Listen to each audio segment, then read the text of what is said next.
भगवान श्री राम की करुणा आप सभी के लिए कल्याणकारिणी हो, इस शुभकामना के साथ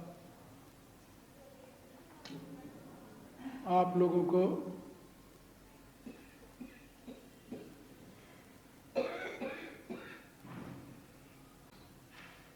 श्री राम चरित्र के महान आदर्श पात्र महात्मा भरत के जीवन से संबंधित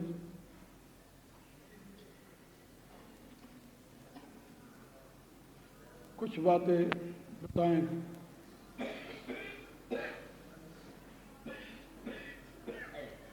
एक सिद्धांत है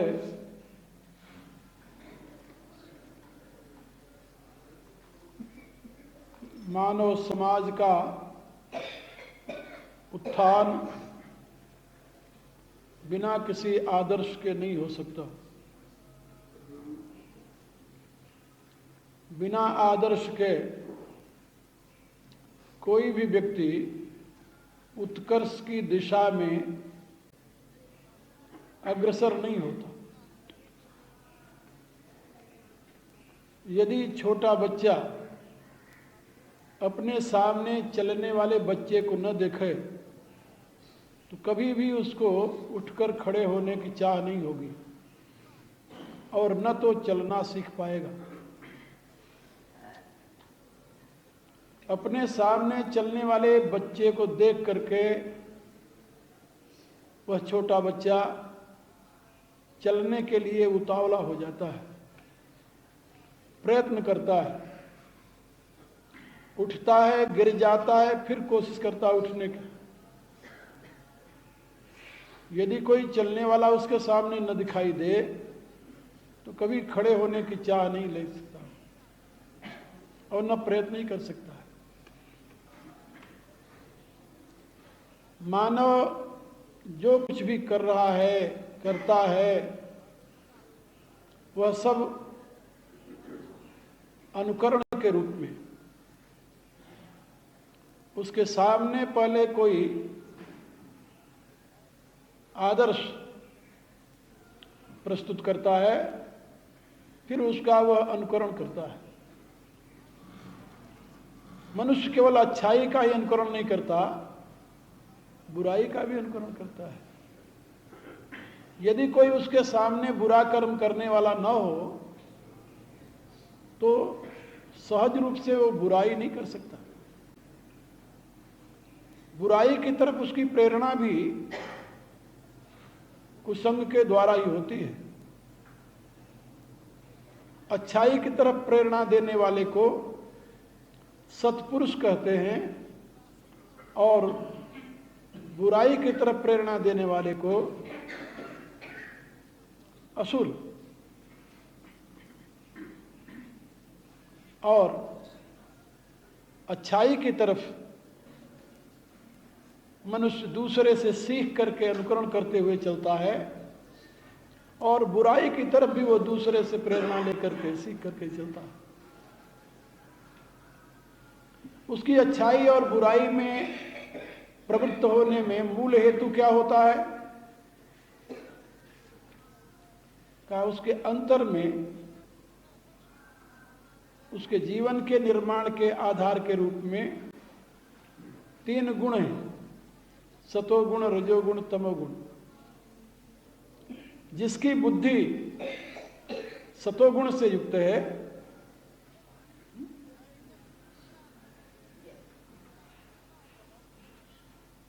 उसको सत्पुरुषों का अनुकरण करने की चाह होती है। जिसकी बुद्धि रजोगुण और तमोगुण से युक्त है वह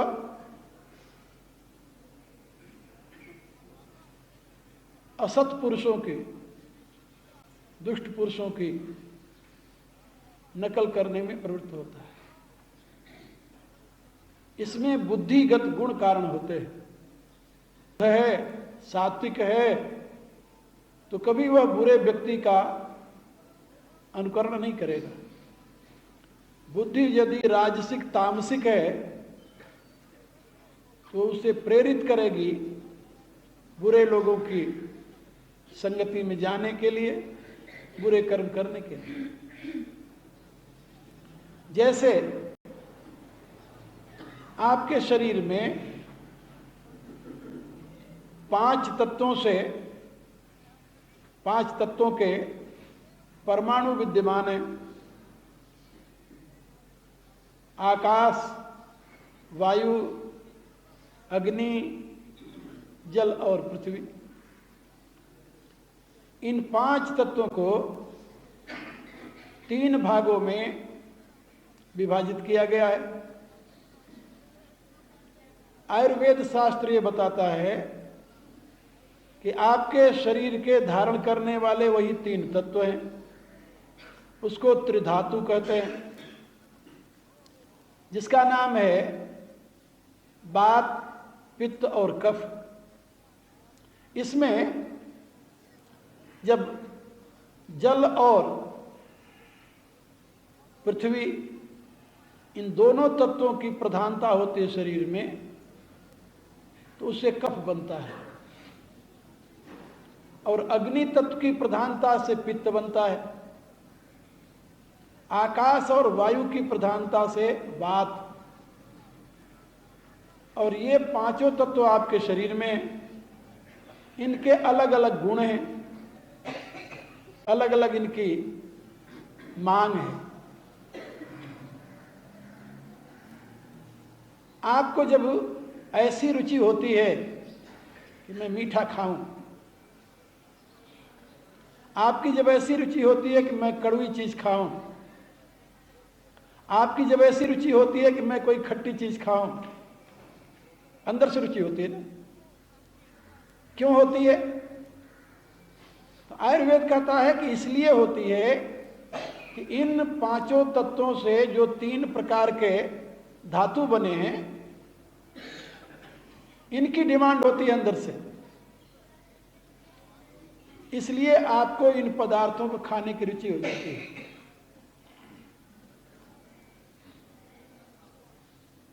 किसी के कहने से आप नहीं कुछ खाते, कहने से मजबूरी में खा ले, वो बात अलग रही, लेकिन उसमें आपकी रुचि नहीं होती, आपकी मांग होती है। जैसे प्यास है, जल की कमी हुई आपके शरीर में तो आपको प्यास लगेगी।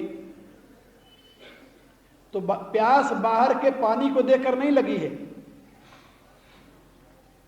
क्या समझे?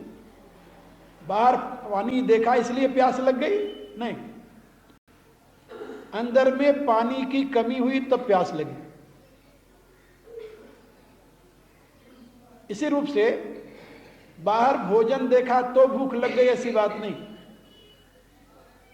अंदर पार्थिव तत्व की कमी हुई तो आपको भूख लगी। मेरे कहने का प्राय कि बाहर के आकर्षण का मूल कारण अंदर है, बाहर नहीं है। सतोगुण, रजोगुण, तमोगुण आपके अंदर हैं, इन्हीं के अनुसार आपको बाहर का आकर्षण होता है। आप जब किसी सत्पुरुष को सुनने के लिए, देखने के लिए, उसकी संगति में जाने के लिए विवश हो जाते हैं, दुनिया मना करती रहे, घर वाले मना करते रहें, 1000 काम आपका पड़ा हुआ हो, लेकिन आप सबको एक तरफ करके किसी सत्पुरुष के पास जाने के लिए तत्पर हो जाते हैं। ये किसकी महिमा है? बाहर के आकर्षण की नहीं, आपके अंदर जो सतोगुण है वो आपको कंपेल करता है। उसी प्रकार से जैसे आपके शरीर के धातु बाहर के पदार्थों को ग्रहण करने के लिए कंपेल करते हैं आपको। जब आप किसी दुष्ट पुरुष की संगति में प्रवृत्त होते हैं तो उसके बाहर के आकर्षण कारण नहीं होते, आपके अंदर जो तमोगुण है, आपके अंदर जो रजोगुण है, वो कंपेल करता है आपको कि ये रास्ता अच्छा है तेरे लिए, ये साथी अच्छा है। और आप उसमें प्रवृत्त हो जाते हैं। संस्कार अंदर हैं, लेकिन यदि आपको कोई सहयोगी न मिले, वो संस्कार न तो वृद्धि को प्राप्त होते हैं न प्रबल होते हैं, दोनों नहीं होते। संस्कारों की प्रबलता और संस्कारों की वृद्धि उसके द्वारा ही होती है, यदि उसका सहयोगी कोई मिल जाए तो।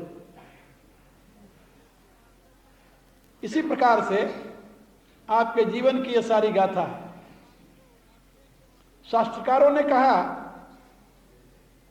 कि आपके संस्कार जैसे हैं, उस प्रकार का यदि आपको वर्तमान में कोई साथी एकाएक नहीं मिलता, उसकी पुष्टि और वृद्धि करने का कोई साधन नहीं मिलता, तो आपके पास साहित्य है। साहित्य उसी के लिए रचा गया है, उसका नाम है साहित्य। साहित्य शब्द का अर्थ होता है जो आपके हित में सहयोगी हो, जो आपके उत्थान में सहयोगी हो, उसी को साहित्य कहते हैं। हर एक किताब का नाम साहित्य नहीं है। जो आपके हित में सहयोगी नहीं, वो साहित्य नहीं हो सकता। जो आपके उत्थान में सहयोगी नहीं, वो साहित्य नहीं हो सकता। साहित्य का अर्थ होता है जो आपके हित में सहयोगी हो। अब ये जो हमारे वेद से लेकर के हनुमान चालीसा तक साहित्य है, ये क्या करते हैं? ये आपके अंदर में निहित उन संस्कारों को, उन भावों को जागृत करते हैं, पुष्ट करते हैं, प्रेरित करते हैं। ये तीन काम है उनका। संस्कार तो है, प्रसुप्तावस्था में है, सुने एकाएक आपको उसकी जागृति हो गई, सुन करके।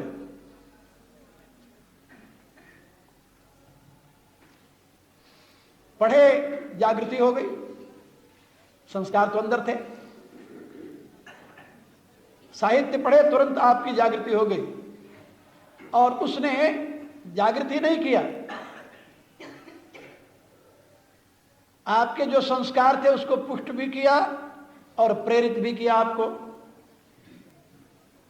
तो जागृति, पुष्टि और प्रेरणा, ये तीनों साहित्य से मिली। अभी 2-3 दिन पहले की बात है, मेरे पास एक परिवार दिल्ली से आया, जिसको हम जानते नहीं, जो मुझे नहीं जानता। मेरी एक पुस्तक पता नहीं कहां से किसी के घर वो गए, उनके टेबल पर पड़ी हुई थी। ऐसे ही बैठे बैठे वो पुस्तक उठा लिया उसने, और जो वो खोला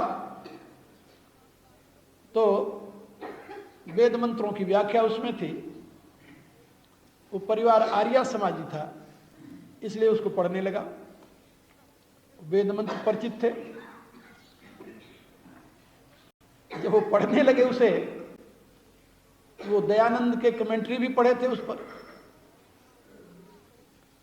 और जब मेरी कमेंट्री पढ़ी उसको उस पर, तो उससे पूछने लगे कि भाई ये कौन है?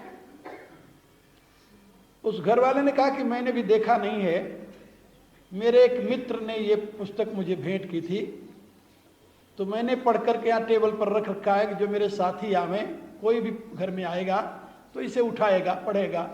हो सकता है जैसे मेरे को प्रेरणा मिली उसे भी मिल जाए।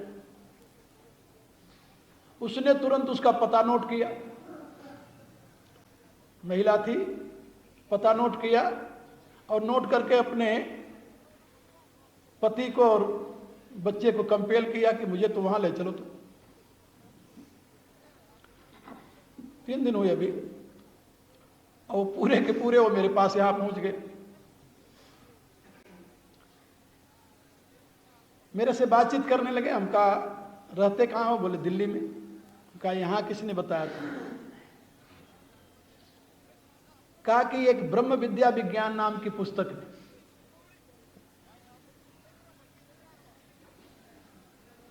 यानी मैं आपको ये बता रहा था, एक लाइन उसके अंदर के प्रसुप्त संस्कारों को जागृत किया, पुष्ट किया और तुरंत प्रेरित किया।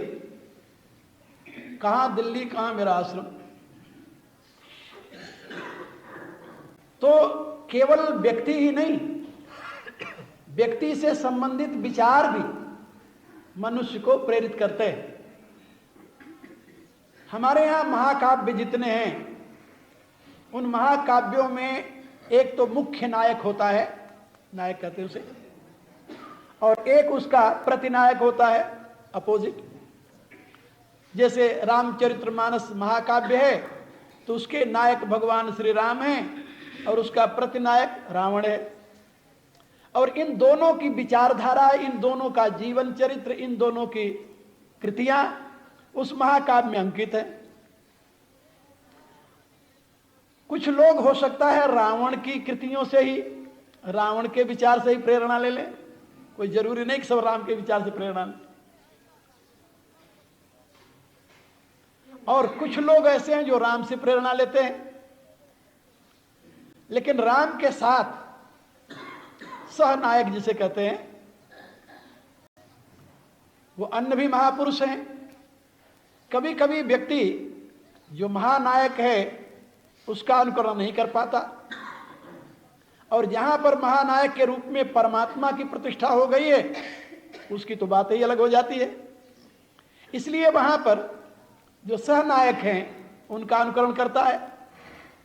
अब जिसकी राम में भक्ति है, राम में प्रेम है, राम के प्रति अनुराग है, अब वो तो यही सोचेगा ना कि राम में जिसका अनुराग हो, जिसकी भक्ति हो, यदि उसका हम अनुकरण करें तो हमें राम की भक्ति प्राप्त हो सकती है।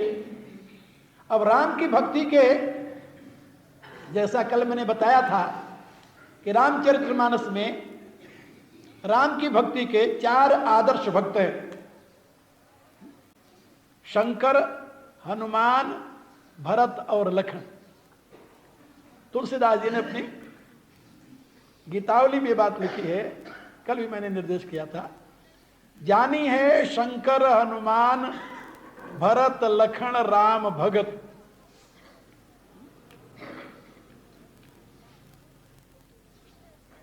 कहत सुगम करत अगम सुनत मीठ लगत। कैसे है राम की भक्ति? कहने में सुगम है, करने में अगम है, सुनने में बड़ी मीठी लगती है। जब लोग सुनते हैं तो चाहत सकल लेकिन लहत सकृत। चाहते सब हैं कि मैं भी ऐसा भक्त बन जाऊं, लेकिन उसको कोई कोई प्राप्त कर पाता है। चाहत सकल लहत सकृति लेकिन जुग जुग जगमगति। चाहते सब हैं, पाते थोड़े हैं, फिर भी उस भक्ति का ह्रास नहीं हुआ, प्रत्येक युग में वृद्धि कोई प्राप्त हो रही हो। राम प्रेम पथ से कबहू नहीं डगमगति।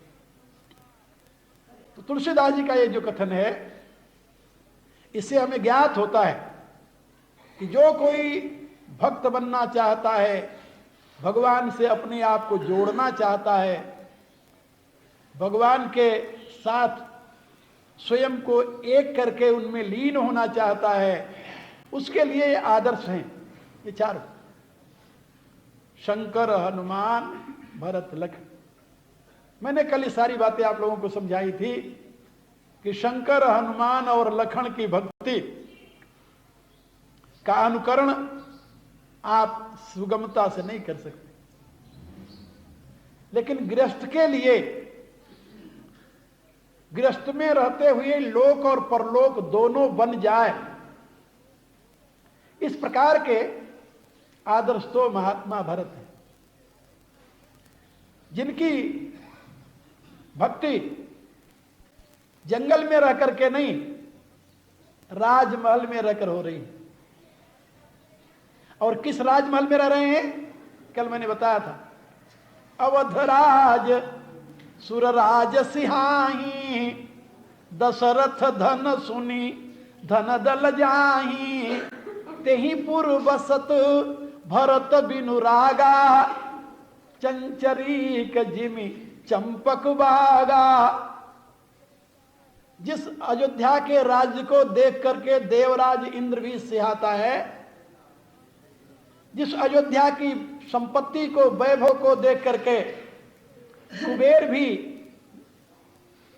सोचता है कि मेरे पास तो इसका अंश भी नहीं है, ऐसे अवध के साम्राज्य में महात्मा भरत निवास करते हैं। कैसे निवास करते हैं? राग रहित होकर। तेहि पुर बसत भरत बिनु रागा, राग रहित होकर उस पुर में निवास करते हैं।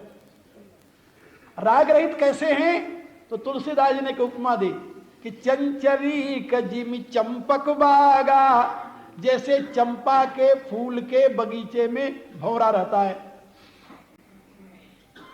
भौरे का स्वभाव है फूलों पर बैठ करके उसका रस चूसना। फूल के साथ आसक्त हो जाना ऐसा नहीं, फूल में ही रम जाना ऐसा नहीं। हाँ, एक फूल है जिसमें भौरा आसक्त हो जाता है और रम जाता है, और उस रम जाने का परिणाम क्या होता है? उसका सर्वनाश। वो कौन सा फूल है? कमल का।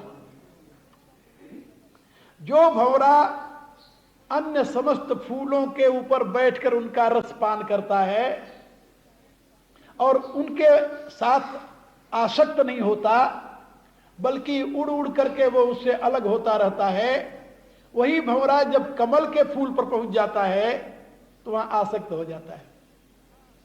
और कमल के फूल में इतना आसक्त होता है वो, उसको पता नहीं होता कि जब सूर्य अस्त होगा तो ये कमल का फूल बंद हो जाएगा, नहीं होता उसे। और उसके पान में निमग्न होकर के, कमल के मकरंद के पान में निमग्न होकर वह भंवरा उस फूल में बंध जाता है। और सूरदास जी ने लिखा, भ्रमर करत गृह कोरी काठ में, कठोर से कठोर लकड़ी को वह अपने तीखे अंगों से चीर डालता है और उसमें घर बना लेता है। आप लोगों ने देखा होगा, उसको कुरेद करके उसमें घर बना लेता है भंवरा, उसी में रहता है। लेकिन जो उस तीखे काठ को, लकड़ी को काटने की सामर्थ्य रखता है, वही उस कमल के पत्ते को नहीं काट पाता, आसक्ति बस। और रात्रि में यदि कोई दुर्घटना हो जाए तो उसी में वो समाप्त भी हो जाता है। एक कवि ने बड़ा सुंदर इसका विवेचन किया है। पंकज कोश में भौर छुप्यो, कर तो अपने मन ही मन सूबा, हुई ही प्रभात उगेंगे दिवाकर, ले मकरंद चलो घर खूबा। बेणी सो बीचई आई बनी, नहीं जानत काल को ख्याल अजूबा, नलिनी मृगराज ने खाई लियो, रही गो मन को मन ही मनसूबा। ये मनुष्य के जीवन की गति बताई, लेकिन यहां पर जो चित्र महाकवि ने बनाया है कि एक भंवर कमल के ऊपर बैठ करके उसका रस चूस रहा था, जब सायंकाल होने लगी तो बंद हो गया कमल के पत्तों में। बंद होकर के विचार करने लगा कि कोई बात नहीं, रात भर खूब मकरंद इकट्ठा कर लें, रस इकट्ठा कर लें, सवेरे जब सूर्य उदय होगा तब इसमें से ढेर सारा मकरंद लेकर के चलूंगा अपने स्थान पर। लेकिन क्या हुआ, इतने में एक मतवाला हाथी आ गया उसी तालाब में, कमल वाले। और हाथी कमल का शौकीन है, उसने अपने सूंड में लपेटा और पूरे कमल को अपने उदर में डाल लिया, और उसी कमल के फूल में बंद जो भंवरा था वो भी पेट में चला गया। नलिनी मृगराज ने खाई लियो। कवि कहता है यही गति सब मनुष्यों की है इस संसार के अंदर आकर के परिवार में आसक्त होकर के, लोभ में फंस करके, वासना में फंस करके वो सोचते हैं कि ढेर सारी संपत्ति इकट्ठा कर लूंगा और फिर हमारा परिवार हमेशा के लिए सुखी हो जाएगा। वो सोचता ही रहता है जिंदगी भर। इतने में महाकाल रूपी हाथी आता है और लपेट कर उसे अंदर कर लेता है और सारे मनसूबे उसके जहां के तहां धरे रह जाते हैं। आप बताओ, किसी का मनसूबा पूरा हुआ है जिंदगी भर में? कोई ऐसा व्यक्ति है जो ये कह दे कि मेरी सारी मनसूबा पूरी, मेरी सारी इच्छाएं पूरी हो गई? इम्पॉसिबल, असंभव। तो मेरे कहने का अभिप्राय कि जैसे भंवर अनेक फूलों के रस तो खाता है लेकिन कमल में जाकर आसक्त हो जाता है, इसलिए यहां पर तुलसीदास जी ने एक उपमा दी है भरत के लिए, चंचरीक जिम चंपक बागा। जो भंवर सारे फूलों के रस खाता है, पीता है, नेचर की देखिए कैसी विचित्र गति है। वो भंवर कभी भी चंपा के फूल पर नहीं बैठता और न तो उसके रस का पान करता है। इसलिए किसी कवि ने अपनी काव्यात्मक भाषा में ये कहा, चंपा के फूल को तिरस्कृत करते हुए कहा, चंपा तो ही में 3 गुण, रूप रंग और वास, अवगुण तुम में एक है, भ्रमर न आवत पास। कहे चंपा, तेरे फूल में तीनों वस्तु है, रूप है, रंग है और वास है। चंपा का फूल बहुत सुंदर होता है और बहुत सुंदर उसमें खुशबू होती है और उसमें मकरंद भी है, रस भी है, लेकिन भंवर उसके ऊपर कभी नहीं बैठता। तो एक भक्त कवि ने इसका समाधान किया कि चंपा के फूल के ऊपर भंवर क्यों नहीं बैठता। कवि की देखिए उत्प्रेक्षा, कल्पना।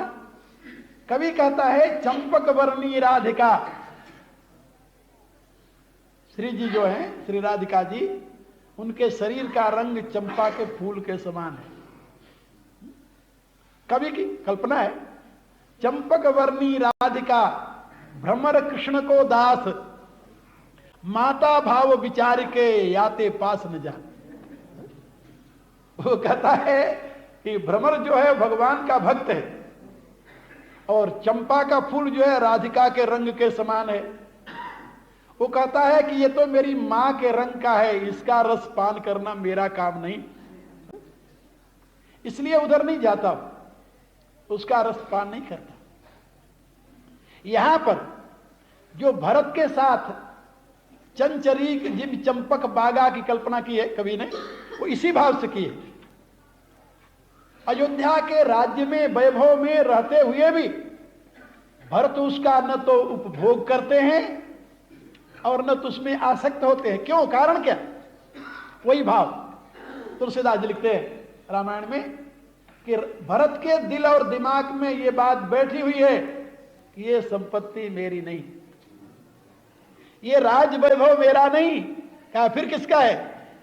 का संपत्ति सब रघुपति कर आही। ये सारा वैभव तो रघुनाथ जी का है, श्री राम का है, मेरा नहीं। सारा वैभव श्री राम का है, सारी संपत्ति श्री राम की है, मैं तो केवल सेवक हूं। आपके दिल दिमाग में यदि भरत की वो भावना आ जाए कि जो कुछ है हमारे पास वो तो प्रभु का दिया हुआ है, कहते तो है अपन, हाँ कहते हैं, लेकिन केवल जवानी जमा खर्च करते हैं या सही में कहते हैं? अंदर से ये कहते हैं कि सारी बड़ी मेहनत की कमाई है मेरे, और बाहर से अरे तो सब भगवान ने दिया है। लेकिन वही भगवान ने दिया है अंतर से यदि कहो तो फिर तो तुम भरत बन जाओ। भरत के जीवन का सिद्धांत क्या? कि जो कुछ हमारे पास है हमारा नहीं, ये भगवान श्री राम का है।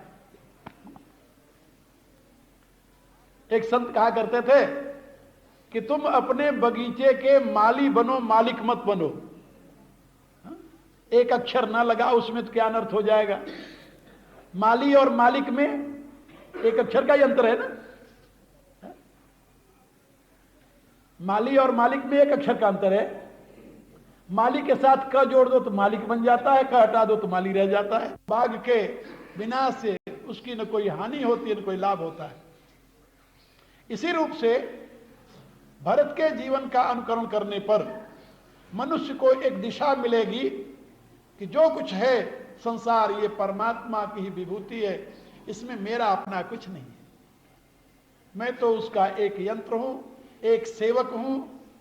उसने हमें इसकी सेवा का यह विधान दिया है, अवसर दिया है, उसको मैं पूरा कर रहा हूं। प्रत्येक गृहस्थी के लिए भरत का चरित्र अनुकरणीय है।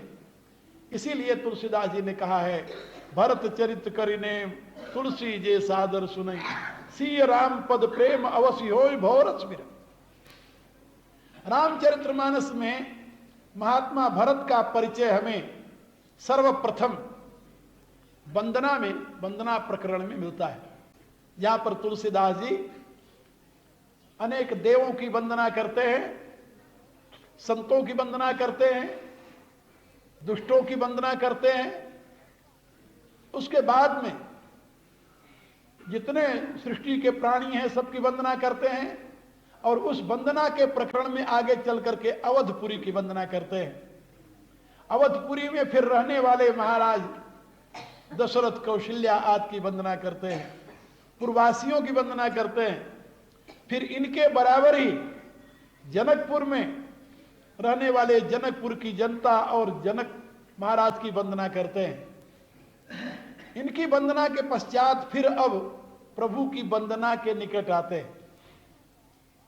वंदना का क्रम जितना विस्तृत और जितना सुंदर आपको रामचरितमानस में मिलेगा, मंगलाचरण का क्रम, इतना किसी दूसरे ग्रंथ में नहीं मिलेगा। बहुत लंबी वंदना है, बहुत लंबी वंदना है। किसी को छोड़ा नहीं उन्होंने जिसको अपनी रामायण लिखते समय प्रणाम न किया। यहां तक कि जड़ चेतन जग जीव जत सकल राम में जान, बंदों सबके पद कमल यथार्जोज। जड़ चेतन की भी वंदना की, देव धनुज गंधर्व किसी को नहीं छोड़ा, सबकी वंदना की उन्होंने। और उसी क्रम में जब राम की वंदना के लिए आगे बढ़ते हैं तब सर्वप्रथम किसकी वंदना करते हैं? प्रणव प्रथमा भरत के चरणा। जानते हैं कि भरत के वंदना के बिना भगवान तक पहुंचना बड़ा मुश्किल है।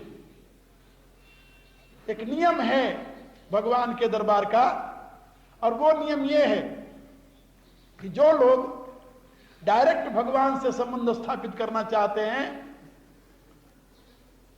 गोस्वामी जी कहते हैं तुम भूल कर रहे हो। भगवान को प्रसन्न करने के लिए एक तरीका क्या है?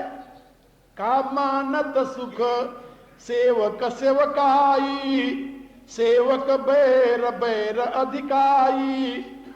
राम को प्रसन्न करने का तरीका है राम के किसी सेवक को पकड़ लेना। वो अपने सेवक की सेवा से प्रसन्न हो जाते हैं। मानत सुख सेवक सेवकाई, सेवक की सेवकाई से भगवान प्रसन्न होते हैं। इसलिए तुलसीदास जी कहते हैं कि सेवक की सेवकाई करो। और वो स्वयं राम तक पहुंचने से पहले ये राम का जो वैभव है सारा विराट, सबकी वंदना करते हैं, एक कीड़ी से लेकर के ब्रह्मा तक। और उसके साथ राम के जितने नजदीक जा रहे हैं उतने उनके प्रिय पात्रों की। और प्रिय पात्रों में तुलसीदास जी कहते हैं कि सर्वप्रथम किसका स्थान है? प्रणव प्रथमा भरत के चरणा। मैं भरत के चरणार बिंदों को प्रथम प्रणाम करता हूं। भरत कौन है? काजा सुनेम व्रत जाई न बरना, जिनका नेम और व्रत, ये दो चीजें, नियम और व्रत, यही जीवन के विकास के मूल हेतु है। मनुष्य के जीवन को उत्थित करने वाले, मनुष्य के जीवन को परमात्मा तक पहुंचाने वाले ये दो मुख्य साधन हैं, नियम और व्रत। यदि आपके जीवन में कोई नियम नहीं है, यदि आपके जीवन में कोई व्रत नहीं है, तो आप परमात्मा की तरफ आगे नहीं बढ़ सकते। सवेरे उठे, एक आधुनिक कवि ने कविता लिखी, दिन चढ़ी आया खुली नींद तब, सूर्य उदय हो गया तो आंख खुली, जब बाहर कड़बड़ाहट शुरू हुई तो फिर बिस्तर पर से ही आवाज दे रही, भाई जल्दी मेरी चाय ले आ। पीने लगे बेड टी लेट, और लेटे लेटे बेड टी ले रहे हैं, और तुरंत हाथों में अखबार आ गया। इतने में अखबार वाले ने अखबार फेंका तो भगवान के पुराण की जगह अखबार आ गया, और मुख में सुलग रही सिगरेट। क्या करें, ये कौन सा नियम है, सोचो बोले। ये जो प्रवृत्ति है वर्तमान की, यहां न कोई नियम है न कोई व्रत है। पशुता, पशुओं की तरह जहां चाहे वहां बैठ गए, जो चाहे वो खाते रहे, जैसे चाहे वैसे चलते रहे। आजकल की सभ्यता में खड़े खड़े खाओ। आप देखिए, जहां पर लोग टी पार्टी करते हैं या गेट टुगेदर करते हैं, क्योंकि वहां पर क्या कुछ होता है, कोई नियम है जीवन में, कोई व्रत है जीवन में, कहीं स्थिरता है जीवन में। हमारे यहां ये बताया गया वेद में, शास्त्र में, कि मनुष्य का उदर जो है एक प्रकार से हवन कुंड है। उसमें भूख जो है, गैस्ट्रिक फायर जिसे कहते हैं, गैस्ट्रिक फायर जो है वो इस हवन कुंड में प्रज्वलित होने वाली अग्नि है, और जो कुछ आप अपने मुख में डाल रहे हैं ये आहुति है, और इससे आप परमात्मा की उपासना कर रहे हैं। यज्ञ है, भोजन यज्ञ है, ये आपको हिंदू धर्म सिखाता है। लेकिन पाश्चात्य विचारधारा में भोजन का क्या स्थान है आप जानते हो। और इसीलिए चारों तरफ विनाशमयी प्रवृत्ति बढ़ती जा रही है।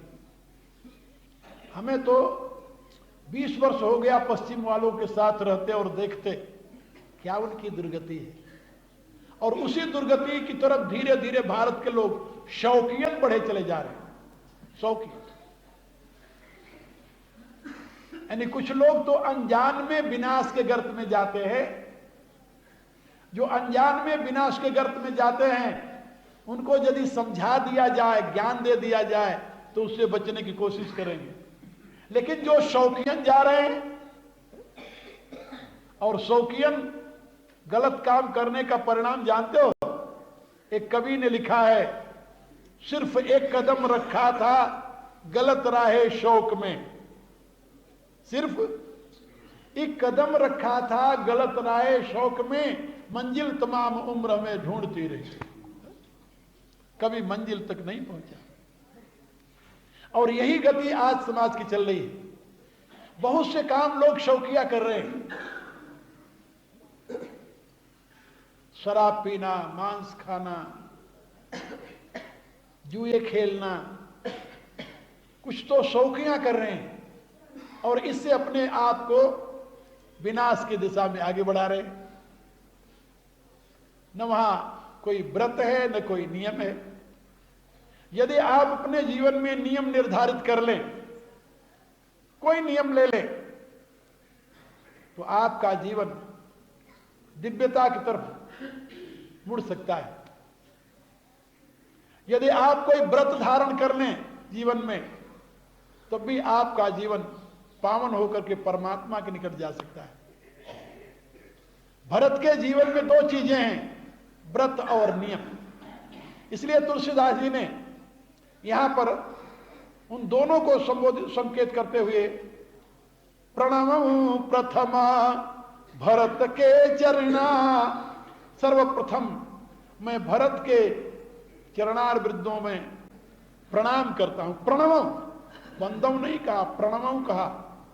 प्रकृष्ट रूपेण नम, पूर्णतया, जिसको साष्टांग प्रणाम कहते हैं। मैं महात्मा भरत को साष्टांग प्रणाम कर रहा हूं। भरत कौन है? कहा जिसके नियम और व्रत की व्याख्या नहीं हो सकती। तुलसीदास जी ने लिखा है अयोध्या कांड में भरत के जीवन को देख करके, लखन राम सिंह कानन बसही और भरत भवन बसी तपतन कसही, दो दिश समुझी कहत सब लोगु, सब विधि भरत सराहन जोगु। राम को वन मिला है, लक्ष्मण राम के प्रेम के पीछे अपने सुख का त्याग करके रह रहे हैं। दोनों जंगल में निवास करते हैं। जंगल में निवास करते हुए राम और लक्ष्मण, जब कोई उनसे पूछता है कि भाई तुम वन में क्यों आए, तो क्या कहते हैं? सारी कथा सुनाते हैं। जही जही भात दीन बन रानी, तुलसीदास जी लिखा। जिस प्रकार से रानी ने उनको वन दिया, सारी कथा सुनाते हैं। सुनाना पड़ता है। जब लोग पूछते हैं, ऋषि पूछते हैं, और बाद में कहते हैं कि ये मेरे लिए सौभाग्य की बात है। जैसे महर्षि वाल्मीकि से कहा, मातु बचन तात बचन पुनि मातु हित, भाई भरत असराऊ, मुंह कह दरस तुम्हार प्रभु, यह मम पुण्य प्रभाव। कहा मैंने इस वनवास के काल में बहुत कुछ प्राप्त किया, मेरी सारी आकांक्षाएं पूरी हो गई। महर्षि ने पूछा वो कैसे? कहा तात वचन, मैंने अपने पिता की आज्ञा का पालन किया, संतोष है। और माता का हित किया है, कैकेयी का हित किया मैंने। और मेरे छोटे भैया भरत ऐसा महात्मा, वह राज्य का अधिकारी बन गया। इससे मेरा धर्म सद गया, अर्थ सद गया और काम सद गया। ये तीनों सद गया। अब रह गया एक मोक्ष। कामो कह दरस तुम्हार प्रभु, और आज आपके दर्शन हो गए तो मेरा मोक्ष भी सद गया। तीनों चारों पूरा हो गया। वन में आने से धर्म अर्थ काम मोक्ष चारों की पूर्ति हो गई। ये कहते हुए कथा तो सारी सुनाते हैं, लेकिन भरत अयोध्या में रह करके जिसको राज्य मिला है, उनकी क्या गति है? उनकी गति देखिए। वो क्या कर रहे हैं? राज्य कर रहे हैं? नहीं, राज्य नहीं कर रहे हैं। उनकी तपस्या को देख करके तुलसीदास जी लिखते हैं कि महाराज वशिष्ठ भी, महात्मा वशिष्ठ जो महान ऋषि हैं, वो भी भरत की तपस्या और उनके जीवनचर्या को देख करके स्वयं में लज्जित होते हैं। देखी दशा मुनिराज लजाही, मुनिराज वशिष्ठ भी अपने आप में यह अनुभव करते हैं कि कितना महान पुरुष है, किस प्रकार से अयोध्या में रह रहा है, सारे अयोध्या का शासन भी कर रहा है, सारे अयोध्या की देखभाल भी कर रहा है, सारे अयोध्या की व्यवस्था कर रहा है, और ये सब कुछ करते हुए भी असंग बना हुआ है। जा सुनेम व्रत जाय निवरण। और इन सब का मूल आधार क्या है? तुलसीदास जी लिखते हैं, राम चरण पंकज मन जासु, लुबुध मधुप इव तजैन पासु। अयोध्या का सारा वैभव तो भरत के लिए चंपा का बाग है, लेकिन जैसे भंवरा कमल के फूल में बंध जाता है, ऐसे ही भरत का मन रूपी भ्रमर जो अयोध्या के वैभव रूपी चंपा के बाग की तरफ देखता भी नहीं, वो कहां लुप्त हो गया है? का राम चरण पंकज मन जासु। उनका मन रूपी भ्रमर राम के, श्री राम के चरणारविंद, श्री राम के चरण रूपी कमल में वहां लुप्त हो गया है। जब भंवरा कमल के फूल पर पहुंच जाए तब उसे छोड़कर किसी अन्य फूल का रस नहीं लेता। भंवरा तभी तक अनेक फूलों का रस पान करता रहता है, अनेक फूलों पर भटकता रहता है, जब तक कि उसे कमल का फूल नहीं मिलता। ये भी याद रखो। लेकिन भंवरा यदि कमल के फूल को पा जाए फिर वो किसी दूसरे फूल की तरफ नहीं देखता और न तो वहां से उड़कर किसी दूसरी तरफ जाता है। इसी रूप से मनुष्य का मन तब तक दुनिया में भटकता रहता है जब तक उसे भगवान के चरणारविंद में अनुरक्ति नहीं, जब तक उसे भगवान का चरण कमल नहीं मिला। जब भगवान के चरण कमल को प्राप्त कर लेता है तब उसका मन दुनिया में कभी नहीं जाता, कहीं नहीं। और वो कमलवत चरण तो केवल भगवान का ही है। हाँ। तुलसीदास जी ने भी लिखा है, भगवान के चरण के संबंध में बहुत लिखा है उन्होंने। अन्य कवियों ने भी लिखा है। भगवान के चरण रूपी कमल में जो मकरंद है उसका क्या स्वाद है। मन उसमें जब वहां तक पहुंच जाए तो क्यों नहीं हटता, क्या इसकी व्याख्या नहीं हो सकती। एक कवि ने बड़ी सुंदर उत्प्रेक्षा की, कल्पना की, बड़ी मजेदार। महाप्रलय काल में, महाप्रलय हो जाता है, सृष्टि जल जल हो जाती है, उस समय भगवान स्वयं एक बट के पत्ते के ऊपर छोटे से बालक रूप में विराजमान हो जाते हैं। अब भगवान जब पत्ते के ऊपर विराजमान हुए तो विचार करने लगे कि जितने भक्त हैं, ऋषि मुनि, ये सारे के सारे जितने तत्ववेत्ता हैं, सबकी यही चाह होती है कि मैं प्रभु के चरण कमल का चंचरीक बन जाऊं। प्रभु के चरण कमल का, चरण रूपी कमल का चंचरीक माने भंवर बन जाऊं। सब यही प्रार्थना करने लगते हैं। तो मेरे चरण में आखिर कौन ऐसा स्वाद है? जो बड़े बड़े महान ऋषि तपस्वी भी इसकी कल्पना करते हैं, इसकी चाह करते हैं। ये जानने के लिए भगवान क्या करते हैं? करारविंदे न पदारविंदम, अपने दोनों हाथों से अपने पांव को पकड़ लेते हैं। करारविंदे न पदारविंदम मुखारविंदे विनिवेशयंतम। तो भगवान अपने चरण का अंगूठा लेकर अपने मुंह में चूसने लगते हैं। क्या क्यों चूस रहे हैं? कहा देखने के लिए इसमें कौन सा स्वाद है जो दुनिया पागल हो जाती है। इतने लोग जो संत महापुरुष, दुनिया के जो महान विरक्त हैं, जिनको दुनिया से कुछ लेना देना नहीं, वो मेरे इन चरण के रस के लिए, चरण के मकरंद के लिए सर्वस्व त्याग कर देते हैं। आखिर इसमें स्वाद क्या है? उस स्वाद को देखने के लिए भगवान स्वयं अपने अंगूठे को पकड़ करके, अपने चरण को पकड़ करके, वहां अंगूठा नहीं है, चरण है, अपने चरण को पकड़ करके अपने मुंह में डालकर चूसने लगते हैं। तो अकेले में ऐसा क्यों करते हैं? कहा भाई यदि सृष्टि रहे, सृष्टि में तो सब रहते हैं, देखेंगे तो कहेंगे ये क्या पागलपन है। कोई मनुष्य अपना पांव अपने मुंह में डालकर चूसे तो क्या कहोगे आप उससे?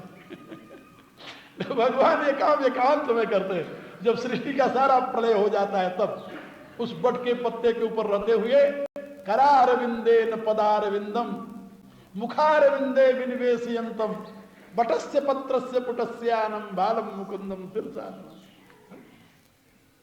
भगवान व्यास देव ने ये श्लोक लिखा है।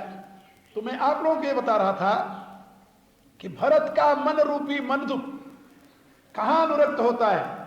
भगवान श्री राम के चरण रूपी कमल, और वहां से कभी हटता नहीं हो।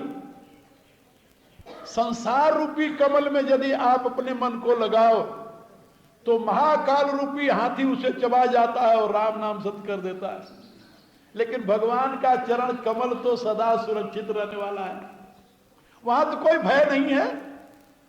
न उसके विनाश का भय है, न उसके वियोग का भय है, दोनों भय नहीं है। भय के दो कारण होते हैं। आप लोग देखिए, आपके जीवन में भय का कारण केवल दो मिलेगा, तीसरा नहीं, विनाश और वियोग। जिसको आप प्यार करते हैं वो आपसे अलग न हो जाए, एक, और दूसरा जिससे आप प्यार करते हैं कहीं उसका नाश न हो जाए। जीवित तो रहते हुए भी अलग हो सकता है, और यदि जीते जी अलग हो जाए कहीं उसका नाश न हो जाए। तो भय दो कारणों से हमेशा बना रहता है, एक तो वियोग का भय, दूसरा विनाश का भय। लेकिन परमात्मा के चरणारविंद के प्रति ये दोनों प्रकार की कल्पना नहीं है। न तो उसका कभी वियोग होता है न कभी विनाश होता है, वो तो अविनाशी है, और अविनाशी होते हुए सदा सर्वदा सर्वत्र उपस्थित है। इसलिए यदि प्रभु के चरणारविंद में अनुरक्ति हो जाए तो संसार से विरक्ति अपने आप हो जाती है। भक्ति मार्ग में और ज्ञान मार्ग में अंतर क्या है, ये भी जरा सा बता दूं आप लोगों को। विरक्ति के दो तरीके हैं, दो तरीके।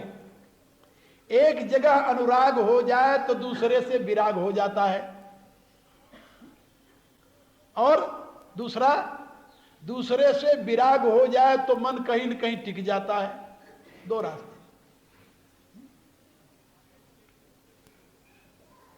आप लोग जानते हैं संसार में सिमिली जो है तो संसार की ही दी जाती है ना।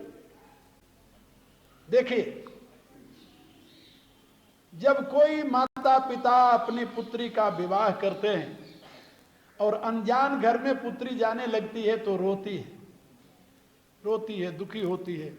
माँ बाप भी रोते हैं कि मैं अनजान घर में इसे भेज रहा हूं, पता नहीं इसका क्या बनेगा। माँ बाप भी शंकित होते हैं, दुखी होते हैं, और लड़की भी रोती है, विलाप करती है, और बहुत दिनों तक उस घर में जाकर के भी उसका मन नहीं लगता, अपने पिता के घर का ही चिंतन करती रहती है। ये तो देखते हो ना। लेकिन कहीं उस लड़की का विवाह न किया हो गया हो, लड़की का प्रेम हो जाए, प्रेम हो जाए किसी से, और उस अवस्था में मां बाप मनाई करते रहे कि नहीं, तो लड़की प्राण तक दे देती है। और जब उस परिवार को छोड़कर लड़की जाती है, क्या वो रोती है? क्या वो चिंता करती है?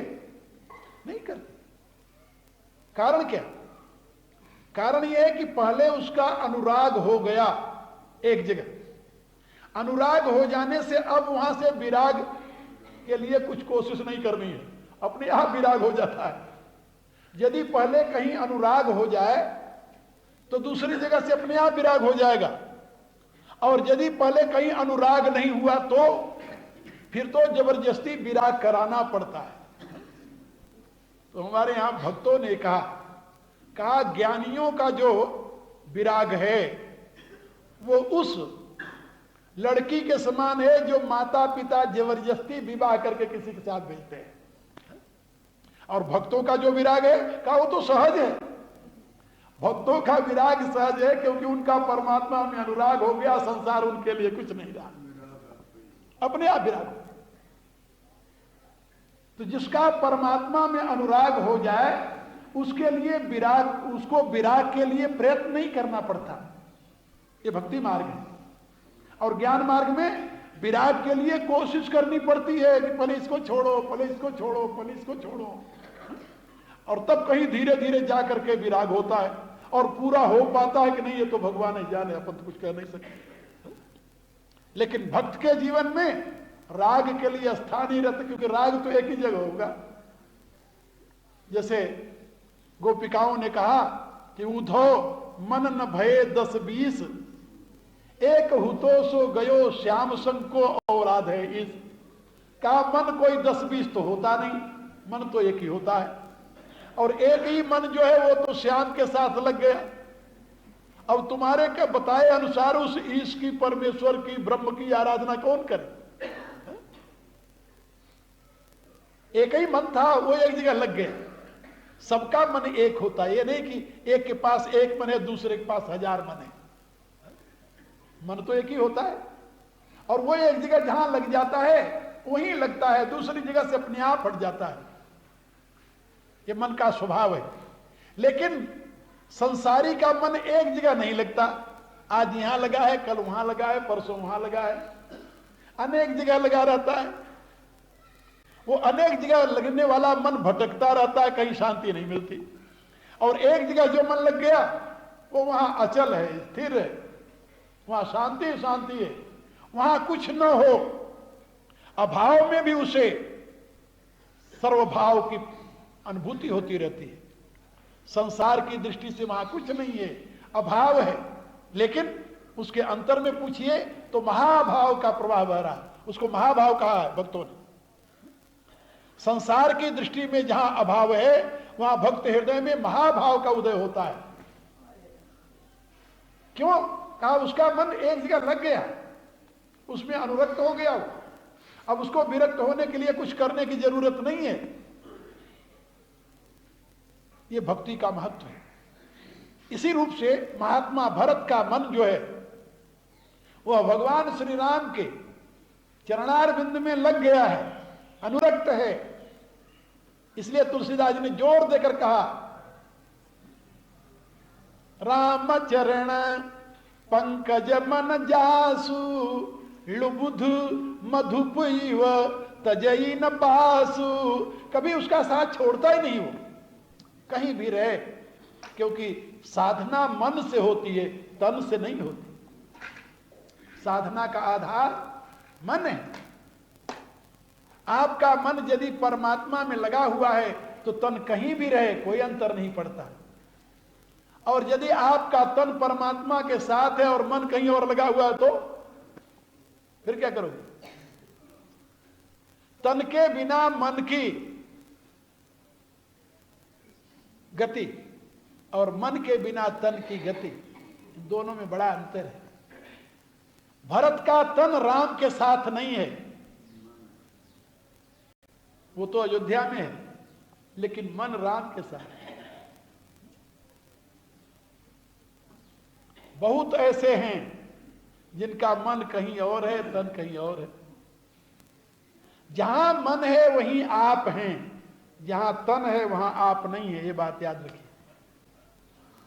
जहां मन है वहीं आप है। भरत का मन कहां है? राम के चरण कमलों में। इसलिए भरत की महिमा है। आप भी ऐसे कर सकते हैं। गृहस्थ के लिए इससे उत्तम और धर्म का मार्ग नहीं हो सकता कोई। इसीलिए मैं आप लोगों को भरत का चरित्र सुना रहा हूं। वंदना में ही तुलसीदास जी ने भरत के आदर्श का वह स्वरूप प्रतिष्ठित करते हैं जिसका अनुकरण करके मनुष्य अपने आप को धन्य बना सकता है। आगे वंदना के पश्चात फिर भरत का परिचय वो देते हैं नामकरण के अवसर पर। दूसरी जगह भरत का सही परिचय तो मिलता है अयोध्या कांड में, क्योंकि शास्त्रकारों ने कहा है कि विपत्ति आने पर ही व्यक्ति के यथार्थ की परीक्षा होती है। तो वो तो बाद में आपको बताऊंगा, लेकिन भरत का परिचय रामचरितमानस में सर्वप्रथम वंदना प्रकरण में मिलता है, और फिर जहां नामकरण होता है वहां मिलता है, फिर थोड़ा सा परिचय विवाह के समय भी मिलता है, लेकिन सही परिचय भरत का तो उस समय प्राप्त होता है जब प्रतिकूल परिस्थितियां सामने आ जाती हैं, और मनुष्य के यथार्थ का बोध होता ही उस अवस्था में है जब उसके सामने कोई प्रतिकूल परिस्थिति आ जाए। अब ये बातें मैं आप लोगों को आगे कल बताऊंगा, समय बहुत हो गया। प्रार्थना कीजिए। ओम भूर्भुवः स्वः तत्सवितुर्वरेण्यं भर्गो देवस्य धीमहि धियो यो नः प्रचोदयात्। सर्वे भवन्तु सुखिनः, सर्वे सन्तु निरामयाः, सर्वे भद्राणि पश्यन्तु, मा कश्चित् दुःखभाग् भवेत्। ओम पूर्णमदः पूर्णमिदं पूर्णात् पूर्णमुदच्यते पूर्णस्य पूर्णमादाय पूर्णमेवावशिष्यते। ओम शांति शांति शांति।